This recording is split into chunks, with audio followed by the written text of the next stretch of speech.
But if you're not creating great content, nobody wants to stick around. So you have to really focus on making sure what you're creating is great. And it's valuable even if you have 5 people, 10 people, 25 people, 100 people. I'm like, what if you had 125 people in your room, in this room right now? You would be overwhelmed with how many people were excited to talk to you, to see what you had to say, to buy what you're selling. Like, that's a lot of people, and it's just going to grow from there. Welcome to GraceCast, a show where the top tactics for selling direct to consumer are expanded to get results for perishable food suppliers. If you're in the fresh and frozen categories and you're looking for the latest insights on e-commerce, marketing, and business, subscribe and stay tuned. All right, everybody. Hello, and welcome back to another episode of GraceCast. My name's Brooks Hitzfield, joined with my brother Blaine, CEO of Seven Sons, as always. And if you've been listening for a while, and if you're watching on YouTube, you might realize that Blaine and I switched places today. That was not planned. We did, but the HDMI isn't working on my computer, so we had to swap things out. But Blaine, thanks for joining. Yep, glad to be here. Excited about our guest today. Yeah, today we are grateful to have an important guest on. Mary, is it Heffernan? Am I saying that right? Yeah, Okay. You got it. Okay. All right. Well, you're joining us remotely from Northern California, and we really appreciate you taking the time to agree to do this with us. Yeah, no problem. I'm excited to talk to you guys. We love what you're doing, and it's always great to collaborate with others doing the same. Yeah, absolutely. We always like to say that this podcast where Blaine and I sit down almost every Thursday now is a good excuse to try to meet some people in our industry who are doing some really big things. So that's really what this is about today, because we've never had the opportunity to actually interact in person, face to face. I've followed what you guys are doing from a distance and have always been very impressed. And to give the audience a little bit of an idea, what we'd like to do with this call is you guys are in Northern California, multi-species, and focusing on direct-to-consumer marketing, which is where we want to focus a lot of this call. And I would say there's probably nobody out there who is doing organic social media as well as you guys. So definitely later on, I know I'm curious to dig into that a little bit deeper and see how it all works, and maybe get some tips on what is the secret sauce to that. But maybe to start things off, can you just give us a quick 3-minute tour of Five Mary's Ranch and kind of what all you guys do and what the ranch looks like today? Yeah, for sure. So 7 or 8 years ago, my husband and I were both working in the Bay Area, which is kind of now known as Silicon Valley in California. That's where I grew up. It wasn't Silicon Valley then. It was small town California. But we were on a mission. We had restaurants here. I've kind of always been an entrepreneur, so I've had a lot of different small businesses. My husband was actually a lawyer, which is very comical if you see him now covered in mud in, ratty Carhartt jackets and calloused hands. But we were on a mission to source really great quality beef for our restaurants. And we worked with so many great small farms that had these great stories. We would dive in, we would rent the trailer and go to their ranch and pick up the steers ourselves and take them to the butcher. But we just found that either the small farm was, really focused on their story and raising animals well, but not really the product. So that, as you guys know, there's a lot that goes into raising quality meat, and it is a very involved process with a lot of steps and a lot of inputs. So either they didn't have the resources or the desire to really put those inputs in, or they did, but on a small scale, harvesting once a year, and they couldn't provide us product all year long. Very common problems for small farms. But we wanted that connection. We wanted that story. We wanted to serve our customers and our family meat that we knew and trusted to source. So after going around and around and literally a year of research on what we wanted a barley finish, we wanted extended dry age, we wanted Black Angus cattle with great genetics. We were like, okay, so we can't find this. Like, what if we just do it ourselves? We've always been go big or go home people, but that was pretty bold and a little naive of us to think like we can just do this, on the side and still continue our lives here. But we were both passionate about having this dream of land for our family and an escape from Silicon Valley on the weekends to, drive up and let our kids run around barefoot. So I think we were kind of driven by this ulterior motive of that's the lifestyle we want. And we think we can make it pencil on paper if we buy our own land, raise our own cattle, and sell them to ourselves at our restaurant. What we quickly learned, we did all that, and all of a sudden we're cattle ranchers. And luckily my brother-in-law, Brian's sister, married a 5th-generation cattle rancher from Oregon. So we had him on speed dial, what are we doing? And he's like, you're an idiot, don't do that. You're an idiot, don't do that. But yes, do that. So we get operations set up, and we quickly realized, like, we can't do both of these things. This is crazy. We have to choose one. And it was the easiest decision we've ever made. This is what we want to do. We want to move our family here from, this life we've created in the Bay Area to this tiny little cabin. My girls, we have 4 daughters, and they all shared a double mattress on the floor because that was all that would fit in this house for like 2 years. And it was so important to us that we continue on this path of raising our own meat to get directly to customers. We didn't want somebody else out there feeding our cattle. As you guys know, as most ranchers know, nobody's ever going to do it like you want it done unless you do it yourself. So we totally switched gears 7 years ago and have been raising beef, pork, and lamb since then. We have our ranches in the mountains of Northern California, and we have product all year long. We've kind of figured out a system with calving and farrowing and lambing where we can provide meat directly to customers all year long. We knew when we started that direct to consumer was going to be the only option for us to find a way to afford starting a 1st-generation ranch. The startup expenses between hay barns and tractors and irrigations and pivots is intense. And we didn't want to be reliant on the commodities market. So we knew we already had a customer base from our restaurants. And we thought if we can just, people trust us. They trust our reputation. They know that we only put out the best quality. If we can get this meat to these customers, we're good. We can, we'll get the highest margin for our beef. It took us a while to get to our shipping model. It was 7 years ago, nobody was really shipping frozen meat. There wasn't somebody I could say, hey, how do you do this? So we looked at doing deliveries, and, that was a failure. We chose this lifestyle to not leave the ranch, and now we're spending all this time in traffic. And we didn't want to really do farmers markets here in California. Farmers markets are kind of oversaturated. People aren't going there to connect with a farmer, which was the original idea of farmers markets. They're going to have their kids face paint and get a snow cone. Yep. And maybe buy some produce while they're there. So we really wanted our customers to know us and to trust us and to get the meat directly to them. So we spent about 6 months and a lot of money on trial and error, figuring out shipping boxes, liners, dry ice, FedEx versus UPS, overnight rates, logistics from a small town, very far from hubs. And we kind of finally fell into that secret sauce as, the trickiest part starting out is your volume has to increase for those prices to make sense. Yep. But once we got there, it was working. So we've continued that. We've been shipping for 6 years, all 50 states. And, we use social media to connect with our customers. And we honestly would not be able, I don't even know if we'd still be ranching if it weren't for Instagram, which is just so crazy because we chose this lifestyle to kind of go back to the basics and do things the old fashioned way, out at 5 a.m, feeding our cattle from the back of a beat up hay truck. But then my iPhone 13 or whatever the newest phone is, because it's always worth it. This is the #1 tool for our ranch. And connecting with customers via social media, it's just been amazing. Not only do you have this customer base that just grows, but people really feel connected to you. They feel good about buying your meats.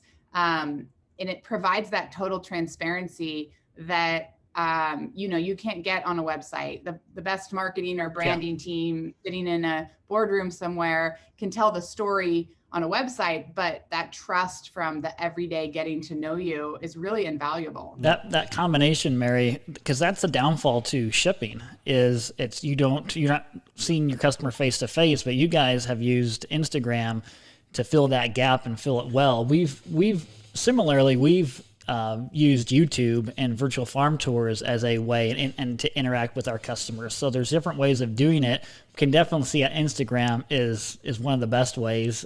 We haven't went down that path yet, but hey, that's why we want to learn from other people to see what we can do better. So can you give, just for everyone listening, kind of an idea of, you guys started from scratch, but where is your business size at now, from maybe the number of customers you serve or orders you send out? Give them an idea of how this can really scale.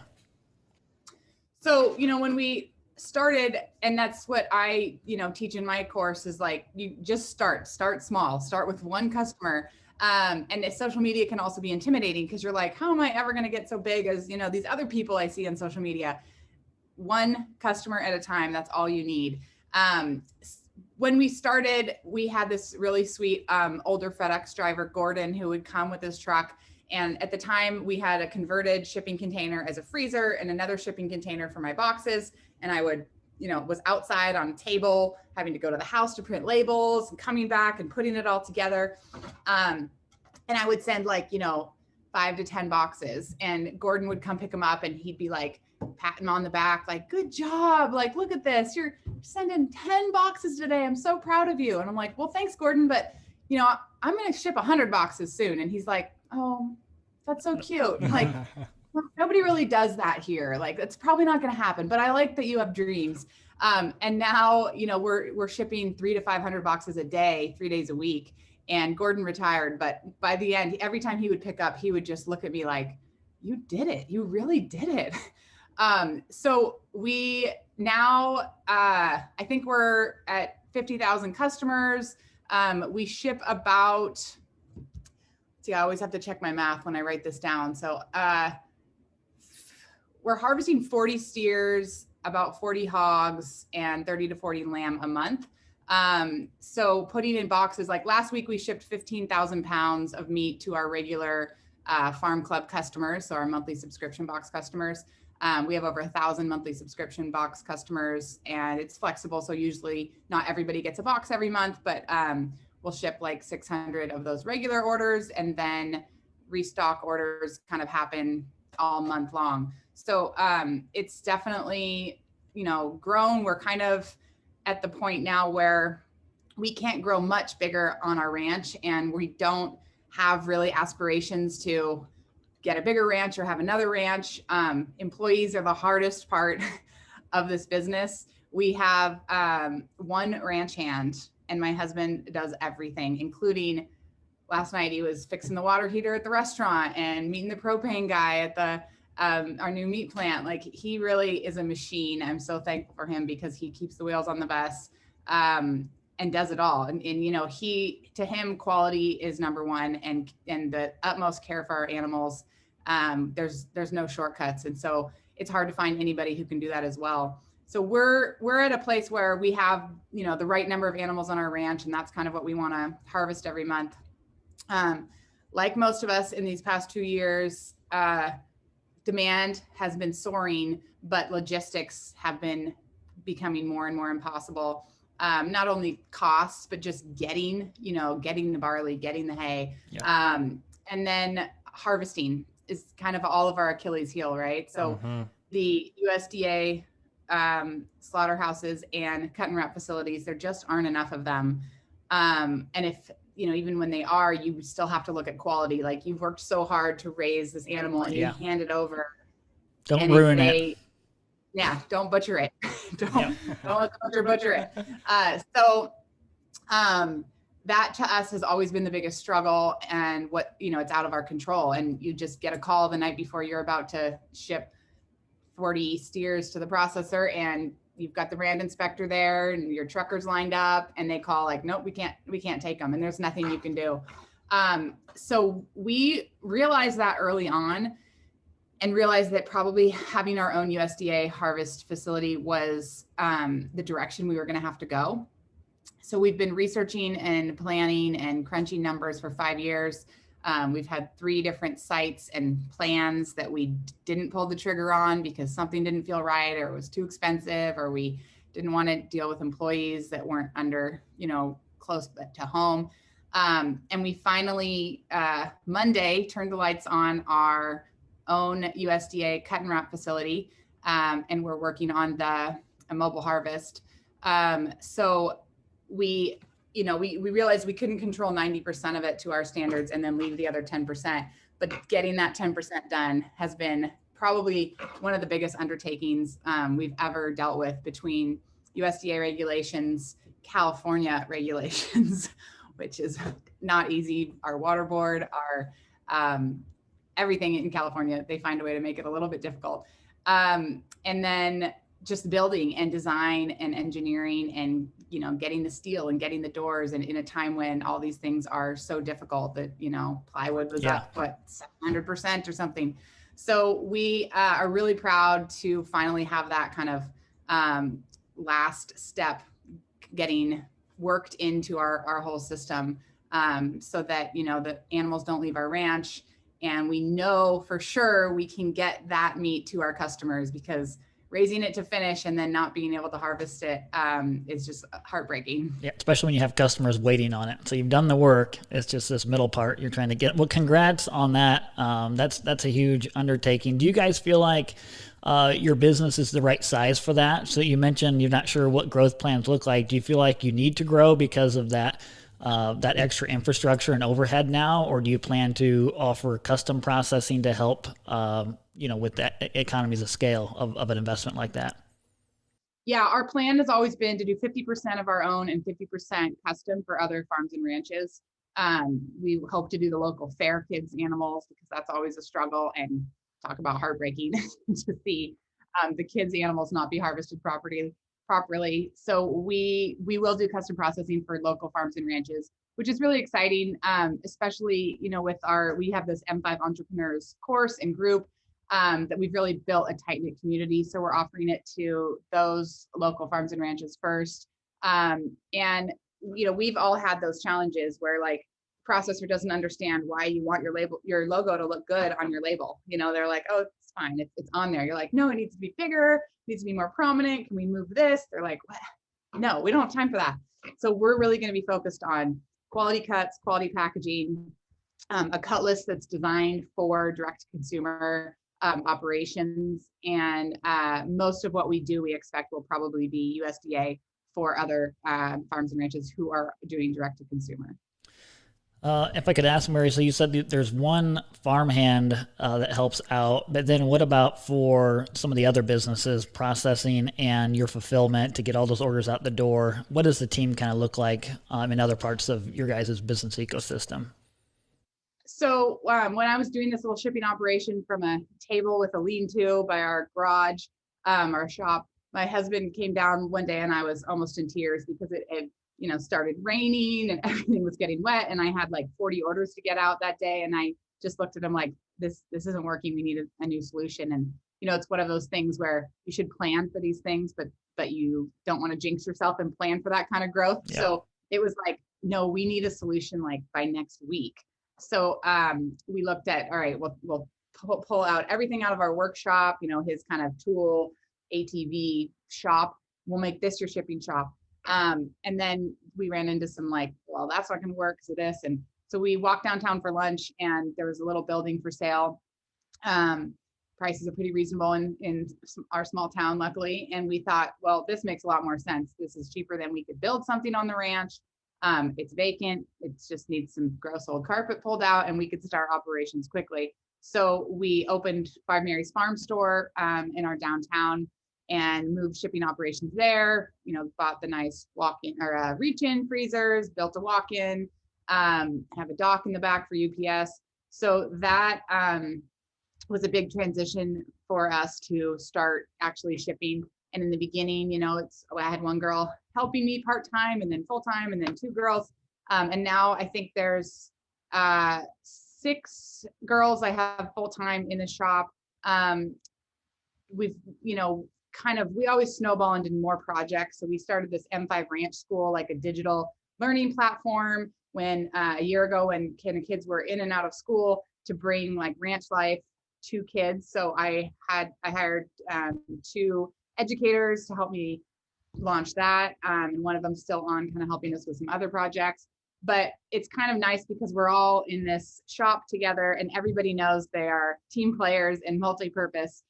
So everybody has their roles, whether it's helping with, content and blogs and newsletters, to shipping, customer service, to making boxes and restocking freezers and labeling all our meat. But on ship days, everybody jumps in. If it's a busy ship day, we have to start at like 5 a.m. just so we can make it by the time that FedEx truck comes. You can't really pre-pack these boxes efficiently, and you only have so much time because you're working with frozen product. So on really busy days, we'll even pull in some other local help and have 10 to 12 people in the shop. And we assembly line it. Somebody's putting the boxes together with the packing slips. 2 of us are packing. We push it over. Somebody adds the dry ice. Somebody tapes it. Somebody labels it and takes it out to the FedEx truck.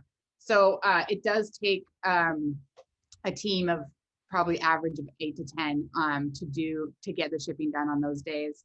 UPS has changed their routes for us. At first, we ship everything overnight in the airplane that they send to our small town. We were overloading it and the pilots were like freaking out because our boxes are pretty heavy. After one day, they're like, we could barely get off the runway. This isn't going to work. So now they send a semi truck from Sacramento, the next biggest regional area, every day to us at 11 a.m. And then we have a second chance to keep packing for whatever will fit on the plane by 1. So, we've kind of had a evolution of figuring out these logistics, but we've got a good system now. So we've got those people in my shop. And then we have a restaurant in town too, Five Mary's Burger House, that again, just sort of happened. This beautiful old historic bar and restaurant in our town came up for sale. And we kind of looked at it like somebody needs to rehab this and, bring it back to life. But it's not us. We are not doing a restaurant again. That's not something we're excited about. And then one thing led to another. And here we are, Five Mary's Burger House. But it's been a great way for us to serve our local community. And a lot of people come to Fort Jones and kind of want to experience like the Five Mary's brand. And as you guys know, having guests just show up at the ranch when you're working is really hard. Yep. You want to give them the whole tour, but that's 3 hours of your day and then your animals aren't taken care of. So it gives us a great way for people to come and buy our wine, buy our whiskey, buy our meat, have a great burger, and kind of get to have that Five Mary's vibe. We're in there every day, kind of saying hi to people. And that's right next to my farm store, which worked out well. So the restaurant has its own staff, which is, we've got a great staff there, bar manager, restaurant manager, and then a great team of local cooks. And then at our processing plant, we have a whole team coming in there as well. We're hoping to keep our staff to about 7 to 8 at the processing plant. What we finally ended up with was trying to do something lean and clean, just as low overhead as we could, but to do a really good job sticking to kind of what we know. Yep. Brooks, I got a million questions. I just want to keep firing away. I don't want to take this. He's gonna mute my audio for you. So I got to ask, what kind of a difference did you guys see as far as your height of your volume, maybe during the COVID kind of period, that March, April, May? Kind of where did you see volume get up to? And has there been any whiplash effect this year where like, well, we're not doing that volume? What's the difference between where you were at your height and have you seen a difference this year and, this month, compared to this month? I think besides the fact that logistics have been so hard to navigate these past year and a half, it's really been a blessing for a lot of small producers that people's eyes have been open to, oh, wait, I don't have to buy this at the grocery store. And guess what? They might not always have what I want at the grocery store. So I want a relationship with somebody where I know I can count on them. And shipping foods used to be, not everybody was comfortable with it.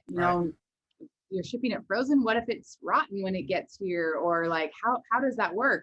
And now people are more comfortable getting something delivered to their porch than they are going to the grocery store. So it's really opened up the consumer mindset to, wow, I can order my meat and have it delivered. And yeah, I might pay a little more, but I have that, you know, satisfaction knowing that it's going to get here. I know where it's coming from. I know it's good quality, and I know I can get it. Yep.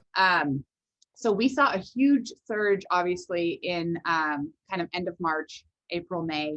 We weren't obviously really, you know, prepared for it. Logistically, we had to rent a freezer semi truck to, you know, we have a storage space that's like an hour away. So from our butcher, our meat goes there, and we're always driving to pick it up. We were like, bring everything here, organize it all. We had to hire some extra help.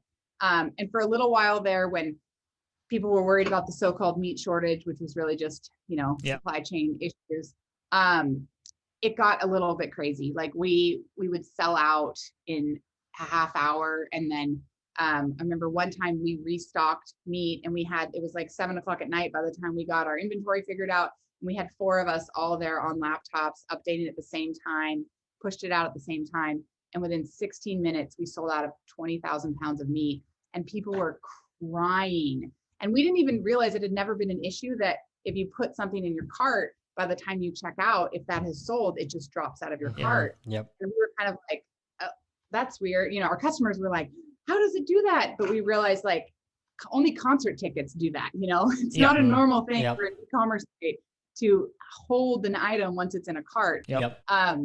So, you know, it was a lot of customer service issues, and people just very passionately upset if they couldn't get what they wanted. But I think, you know, the downfall from that is we haven't had those moments of 16-minute sellouts anymore. But we definitely have increased our customer base by a ton, and people that have now realized how easy it is to rely on getting meat shipped from a farm they know and trust once a month. And not just from us, you know, we push other farms and ranches. We've got a website, like an M5 Friends website with other people you can buy from. Some people, you know, in Florida don't want to buy from California. They'd rather buy from somebody more local. Yep. And so we really try to, you know, network all these other farms and ranches that we trust, that you can let your customers know they can trust too. Yep. So one of the big questions we've been getting, you know, lately, just everyone kind of going through the last 22 months, and you know, obviously there's been this surge.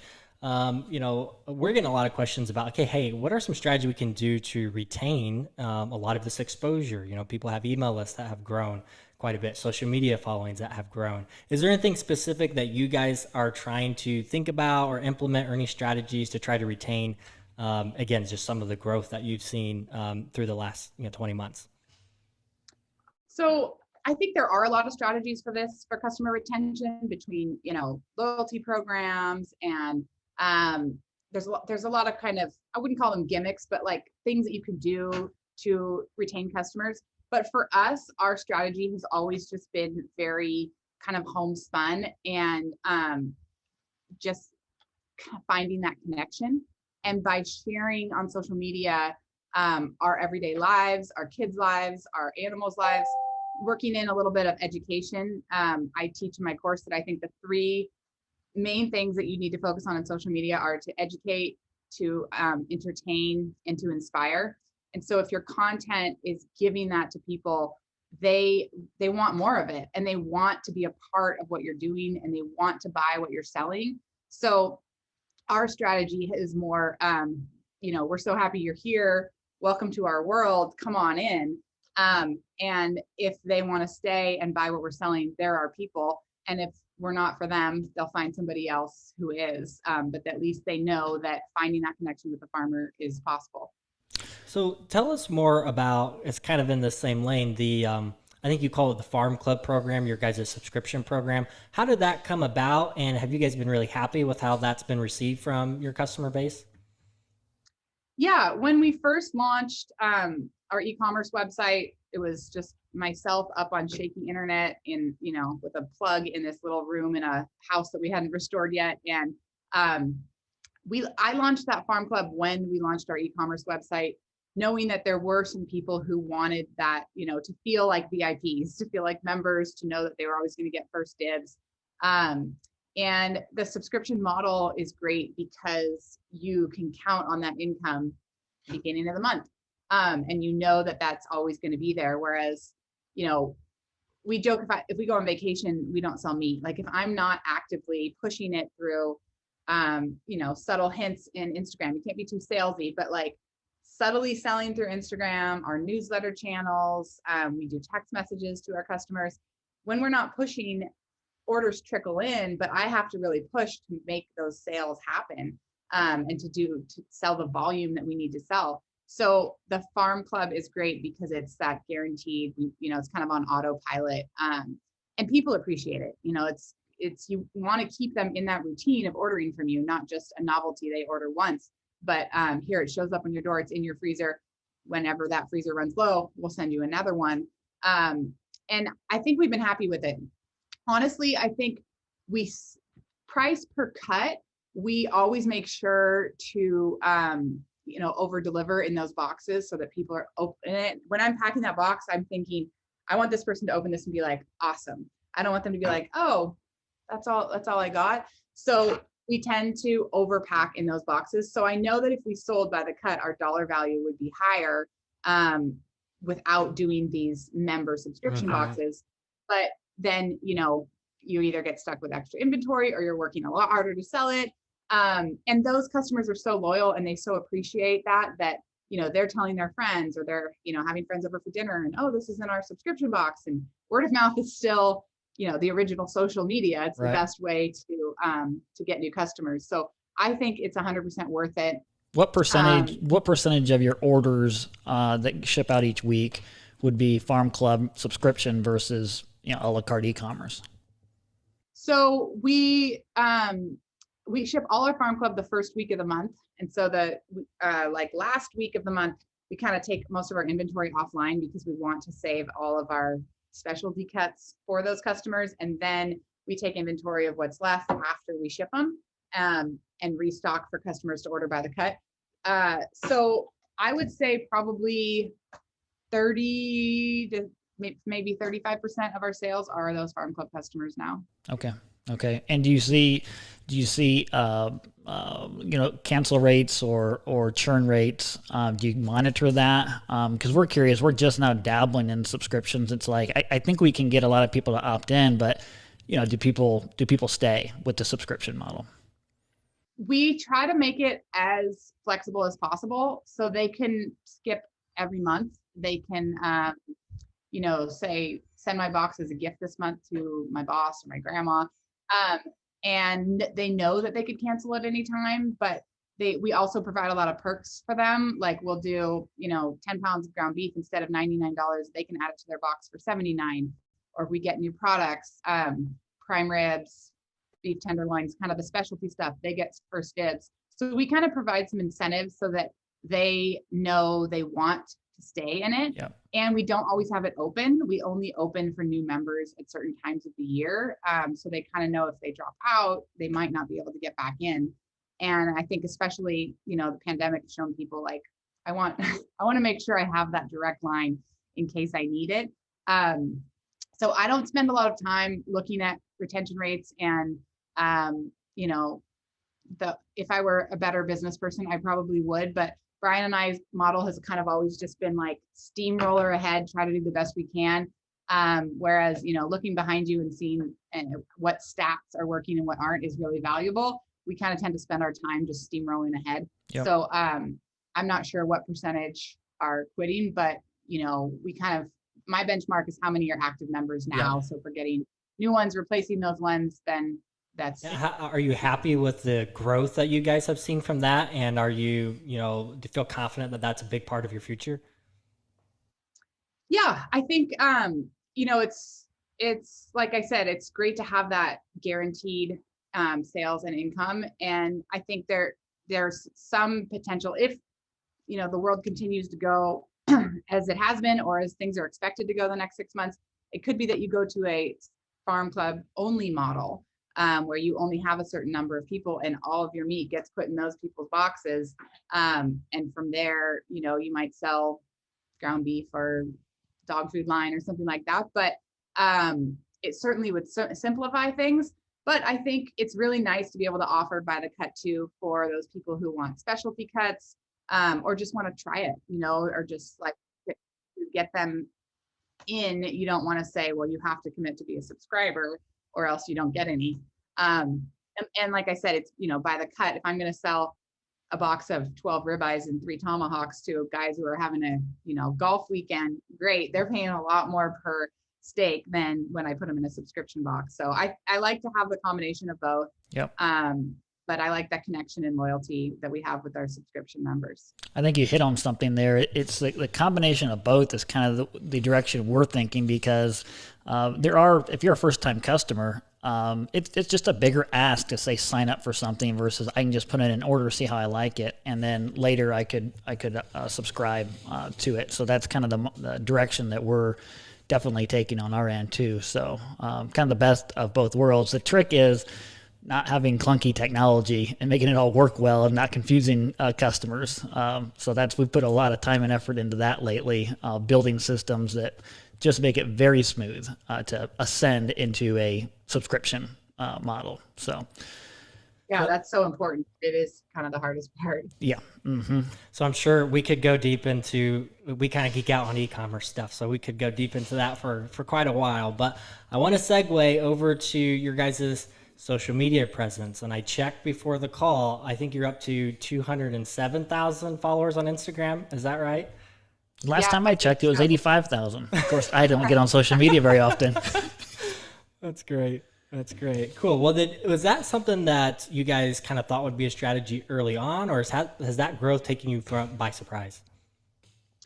I've always loved documenting and sharing. I was a big blogger when blogging was a thing, not as an influencer blogger like today, just sharing our daily lives when I had little kids, when we got married. And so for me, Instagram was a really natural segue into kind of what I called then as micro blogging, because I went from, doing this long blog post literally every day with kind of what was going on in our lives that day to these little snippets. And I think why it really worked for us when we started ranching was because we had this drastic lifestyle change from Silicon Valley to a cattle ranch. And I think, over the last 7 years, as we've made this transition, a lot of people are looking for a change in their life. And, the allure of the homesteady or the small town or the back to the basics, raising animals is kind of chic right now and has been for a while. And I think people are naturally voyeuristic. So they were like, she left a nice, pretty house for that. Like our house used to be a chicken coop. Like, how is that working? Like, we don't have heat. Like, we have to go cut wood or we freeze. Like, there's things that we left all these amenities behind, and we found so much satisfaction and happiness for our family in that transition. Some people are shocked. Some people are like, I could never do that, but I want to watch. So when, as we made that change with these 4 little kids, and they're all named Mary. So we're the 5 Marys. I'm Mary, and our daughters are all named after grandmothers. So Mary Frances, Mary Marjorie, Mary Jane, and Mary Teresa, but they go by nicknames, which also people remember us as the crazy people who named all of their kids Mary. But, I think people wanted to see a window into our lives, and it, grew slowly at first. There's never been a time when, somebody shares you and it just goes crazy. It's always been slow and steady, 100 a day or 100 a week, new people. But I've always just been really thankful for the people who I have in this Instagram community. And my focus is not really on growth, because it's like a bird in the hand. I would way rather cultivate these people who are already here and feel a part of my community, and provide great content for them. And then in exchange, when I have something to sell, they're excited to buy it. And not only is it great for business, to grow your brand, but there's also so many opportunities out there to make a little money on the side, influencing people to buy what you love. And, I think this term influencer is kind of obnoxious. And, there's people who just consider themselves influencers, and you can make a living doing nothing but sharing on Instagram. But as a business, I think you have to remember you are selling your product first. So you can't complicate that message too much. But I love this Stanley mug, this 40 ouncer that always sells out. And so when I share this with my followers, like this is in stock, you've got to get one, I go and grab an affiliate code and then I make 20% on every Stanley mug I sell. I'm an ambassador for Carhartt. So I do a blog post with my Carhartt fall favorites, and I've had a great relationship with them for 5 years now. They've filmed some catalogs at our place. Those kind of relationships are kind of what fuels social media and makes it worth your time. 80-90% of what I share is just content, life, sharing our family. But then that other 10 to 20% pays for my time to share all of that with people, because you're getting some monetary value, whether to your business or just a side pot of cash every time you sell something. So I love that I can find ways to monetize not only our business, but what I'm doing from this small town of 600 people in Northern California, thanks to the internet, the World Wide Web, and for me, Instagram. But like you said, there's tons of platforms and different ones work for different people. Yeah, and that's what I was going to ask. Is Instagram pretty much where you guys are hyper focused, or are you spending time and effort in other platforms as well? And how's that going? I'm most focused on Instagram, but I tell, my people in my course, like, you can't do everything well. So you do kind of have to pick like where your angle is.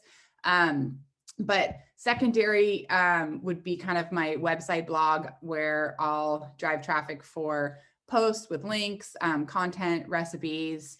And I also really have been pushing that more lately. There is a lot of crazy things going on with Instagram and Facebook lately with censorship, and they're not ag friendly. Yeah.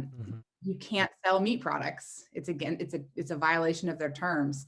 And lately, violations of terms, now they're removing people's access to use the link sticker if you violate one term.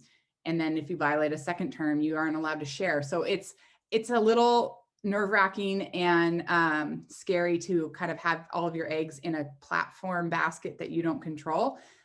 So I really tell my entrepreneurs, like, email lists are so important. The currency value of an email from your customer is gold. Yep. So we push a lot of our content into, collecting email addresses through social media, giving people a reason, like, oh, I just wrote this natural egg dye post. I'd love to share it with you. Give me your email address, and, giving people value in exchange for their email.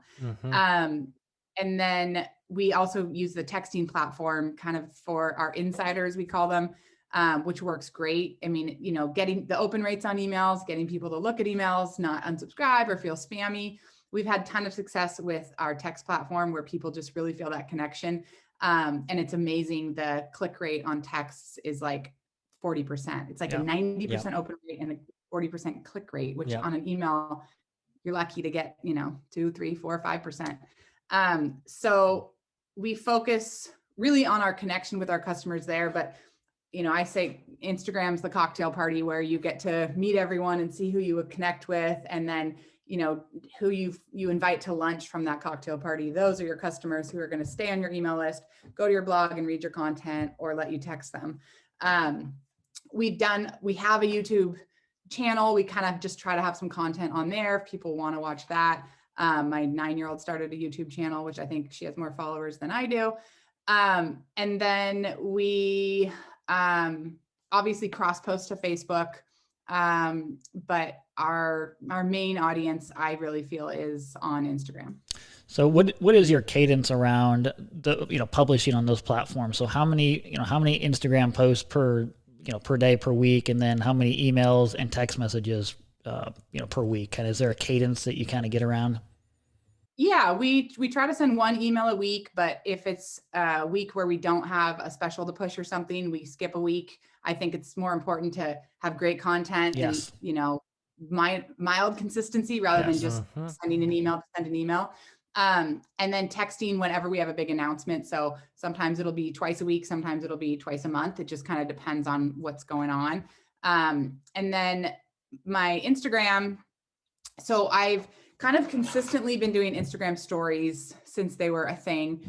And I'm an oversharer on Instagram stories. Like, there's sometimes, the lines turn into dots on the top. But people really seem to love that connection. And a couple times when I haven't posted for 24 hours, like somebody called my farm store and asked if I was dead, because it like, there's never been a time when Where's Mary? I know, which is like a lot of pressure, but, so I always have Instagram stories up, and it's so easy, you don't have to worry about necessarily the super quality of the content. It's just sharing daily life. And I find the more kind of, just normal it is, a peek into real life, the more people like it. It doesn't need to be this curated content or this, I have a big thing to say, like my shopping cart, or, making dinner with a messy kitchen. People love to just see the real, and that's what you can really share on stories. And then I try to probably post once a day, or maybe average of 5 or 6 posts a week on my feed. Too many gets to be too many for some people. But I think I have like 12,000 Instagram posts, which I think I used to post more. Before stories, I think I would post like 3 times a day, and now one is plenty. What's your advice for someone just getting started with, say, Instagram? Because I feel like, anything in life, there's that S curve. Like, it takes a lot of effort to finally get up and get going. What's kind of your motivation and advice for those people to say stick with it and focus on these strategies? I think it's a great point. It's very daunting to open an Instagram account and have, your mom following you, and you're like, how is this ever going to work? Why am I creating content Yes. with mom? But everybody starts somewhere, and you're not behind these people who started so much earlier than you. This is an open platform for anybody to connect with anybody, and take them one at a time.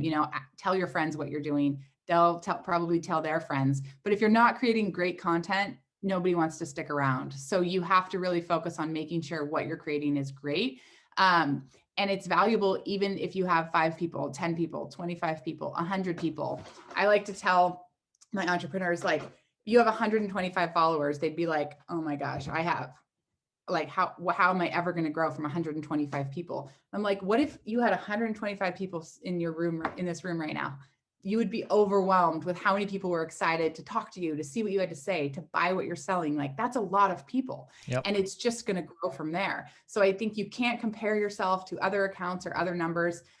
You just have to find your people. And so it's called social media for a reason. It's called the World Wide Web for a reason. That web continues to grow as you're producing great content. You want to make things that are shareable, how-tos, tutorials, back to that education, inspiration, and engaging, education, entertainment, inspiration. So when you're creating that, people want to share it. And when they share it or tag you, that's driving more people to your site. And Instagram gives you a lot of tools nowadays. I know it's a little daunting. There's always something new. Yeah. Like, I have to learn reels now. Like, what are even these reels? Is this just trendy?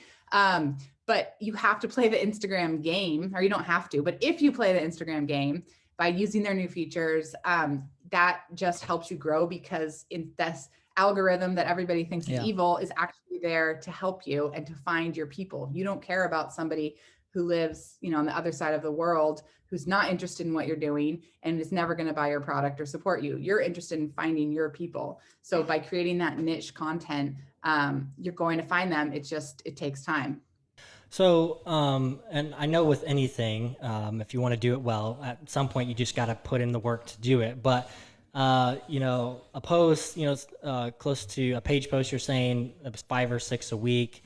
And then you're very active, obviously, on stories. Is there any tips or anything that you would share as far as advice to try to make the management of getting the content out there just more manageable? Is there a team or anyone who's involved with part of the, sharing the content and creating content for you?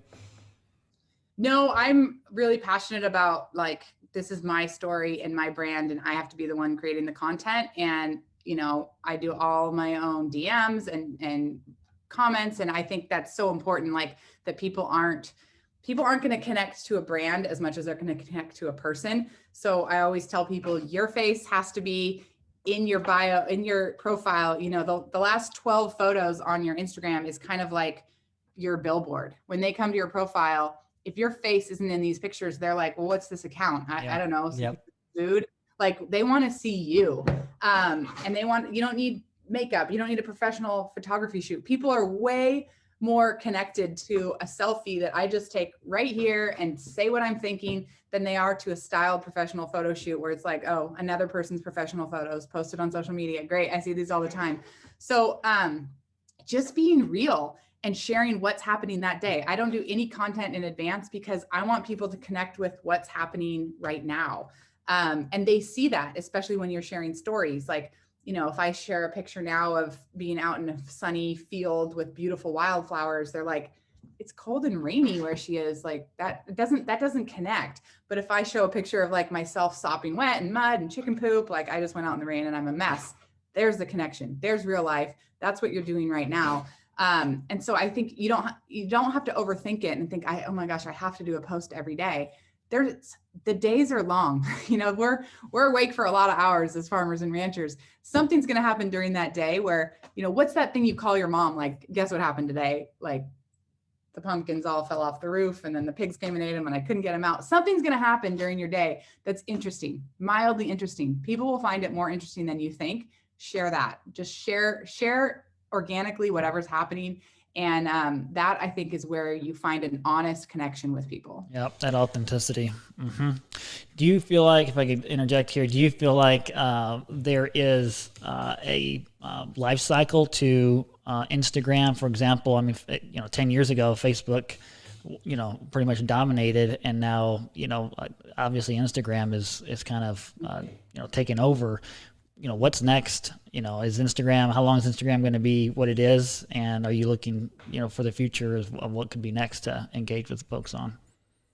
That's a fantastic question. And I think one that we all ask ourselves a lot is what's next and how do we get on that trend? I'm actually kind of shocked that Instagram has been so powerful for as long as it has. Yes. It definitely has, been the standout. There was like the MySpace and then Facebook that kind of morphed into something different. But Instagram has been true to, what it has been since the beginning, besides a billion more features and things you can do in the platform. And now they're really opening up a lot more opportunities for content creators with Instagram video and monetizing. You can do ads, you can do badges in your lives. I'm just have been really happy with how many new features Instagram and new tools Instagram's giving us to be content creators and to share our story and to connect with people. Hand in hand with that comes, you can't do this and you can't do this, but you can do that. So you have to play the game. It's not a platform that we pay for. So you have to kind of abide by what they're giving you. But I do think there will be something that's next. I don't know what that will be. And I think, we're kind of in a crazy time in the world right now. And I think that's going to kind of lead it more than anything. Yeah. If people get fed up with, a social media site that is a little bit, constricting on their rules or the highway. Right. So my blog is kind of my backstop. That's where I try to make sure as many of my Instagram posts as I can, I cross post there. You own that content when it's on your own site, and getting people to go to it. We all used to go to blogs. We had Google Reader and we'd all go read these different blogs. It's harder for people to go, they go to Instagram, they go to Facebook, they go to their news site, and like, that's plenty. But I do think that having that connection with your customer outside of a platform that you don't own is really important. Right. It's just, that's not where the cocktail party is. The cocktail party is on social media, finding new people, still have to play the game. That's what I was going to ask. What is the strategy for the content off of social media with your blog and the email list? Are you recycling a lot of content that you're sharing on social media, or is that kind of unique to those platforms? We try to keep stuff pretty fresh. I mean, besides seasonal content, like, holiday recipes or natural egg dyeing and Easter, we recycle some of that content. But otherwise, we've kind of got a lot of things always coming in the pipeline between our ranch school and M5 entrepreneurs and selling meat and selling cookbooks, providing recipes. We try to take new spins on what's there to, sell all these products kind of in our different buckets of what we sell. We try to calendar out like when we're going to push meat, and then we're going to push the course, and then we're going to push ranch school. So, and not everybody's going to be interested in all of those. So we don't want to overdo it with people. But I think, kind of just, like I said, providing people great content 80% of the time, so that at 20% you can try to push for a sale is sort of the sauce that works for us. Yep. Makes sense. Well, to kind of segue here as we're wrapping up and taking a close, if someone's listening and they want to get more from you guys, learn more about what you're doing. I know you said it was M5 entrepreneurs. If I wanted to, what all as far as content that they can have access to? You mentioned the course, but how else can they learn from what you guys are doing and follow closely along? So we have, I'm just passionate about small business and helping other people start small businesses. This will be, I think, the 22nd business once we open this butchery that I've done in 20 plus years. And I love helping other people find their entrepreneurship, energy and dreams and making it happen. And these days with the internet and these tools, you can literally start a business in 2 weeks. So my first course is called Beginning Business Bootcamp, and it's 2 weeks to start a business. And if you have an idea, if you have a start of a business, or you're like, I just want to be an entrepreneur, but I don't even know what my business idea is, this walks you through in 14 lessons, everything from idea generation, looking at your profit margins, making sure it's going to work, to building a website, marketing, branding, using social media, all those things. And then the segue is the M5 Small Business Accelerator, which has 3 different modules, one on small business from scratch, selling and shipping from scratch, and using social media from scratch.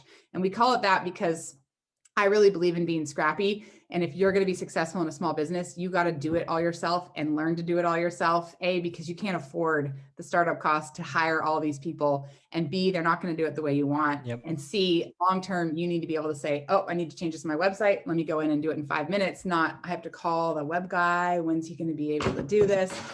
So it's all about being scrappy, being a jack of all trades, and giving people the tools to learn all these things.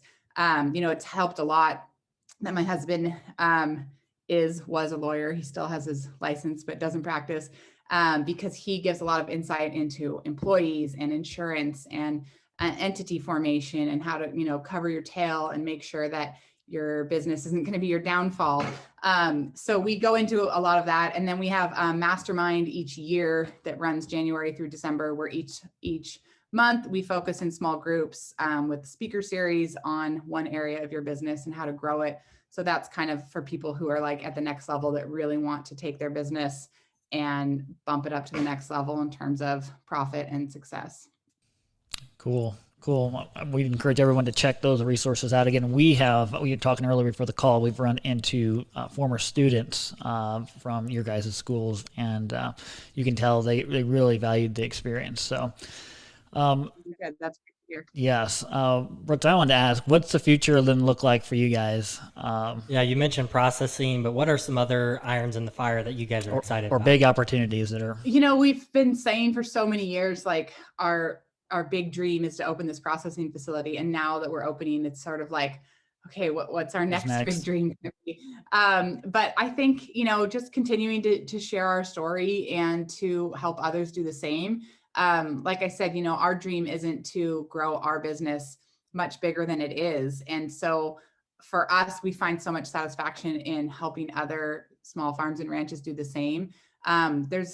There's plenty, it's not competition, between all of us. There's plenty of mouths to feed in this country, and everybody finds the people that they connect with on a different level, whatever your farm story is, or your location, or your history, or the methods or ways you produce your meat. People are going to connect to those for different reasons. And I've just had like the most rewarding experiences working with so many people in these small farms and ranches. And a lot of them tend to be women who, connect with me and say, well, she did this and she had no idea what she was doing 7 years ago, which is 100% true. Maybe I can too.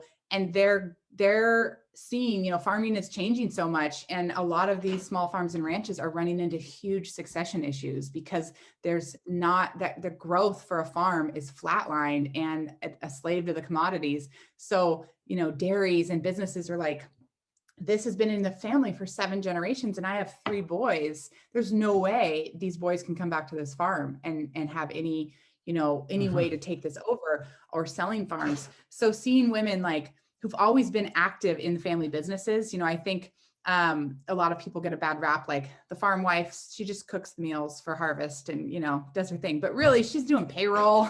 Right. She's calling insurance. She's doing their workers' comp claims. Like she's doing all the behind the scenes stuff. And so, but seeing these women stand up and say, okay, I have a plan and we need to change our business model, totally change our business model. We need to try direct to consumer, or we need to try to do a farm stand or agritourism. And, maybe to go to their father-in-law and say, hey, I have an idea. We should change what you've been doing for 6 generations. Right. That is so hard. And they're doing it and they're being successful. And, the father-in-laws are like, you're right. Let's try it. And then the pressure's all on, like, oh shoot. Yeah.